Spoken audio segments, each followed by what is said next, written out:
अस्सलाम वालेकुम दोस्तों। तो आज की वीडियो में हम बात करेंगे, अगर आप किसी भी यूट्यूब चैनल को सब्सक्राइब कर देते हैं तो क्या आपको कोई भी जो है पैसे आपके कटते हैं या आपके कोई भी जो है एडिशनल चार्जेस इसके आते हैं कि नहीं।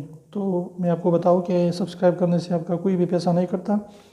कोई भी चैनल जो है आप यूट्यूब पर सब्सक्राइब कर देते हैं तो बिल्कुल फ्री है और फ्री में वो सब्सक्राइब हो जाते हैं। आपको जो है कोई भी पैसा नहीं देना पड़ता, लेकिन इसके लिए आपको ज़रूरी है कि आपका एक जीमेल आईडी होना चाहिए। अगर आपका जीमेल आईडी है तो आप किसी भी चैनल को सब्सक्राइब कर सकते हैं। अगर आपका जीमेल आईडी नहीं है तो फिर आप कोई भी चैनल जो है सब्सक्राइब नहीं कर सकते, क्योंकि इसके बगैर जो है मुमकिन नहीं है। तो पहले आप जो है गूगल आईडी बनाएं, जीमेल आईडी बनाएं, उसके बाद जो है आप किसी भी चैनल को सब्सक्राइब कर सकते हैं और उसकी जो है वीडियोज़ आपके सामने आती रहेंगी अगर कोई भी चैनल आपको अच्छा लगता है।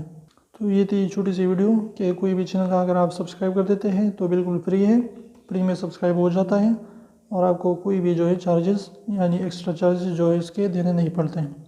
तो कोई भी चार्ज जो है जीमेल अकाउंट आप बनाइए और कोई भी चैनल उसको सब्सक्राइब करें।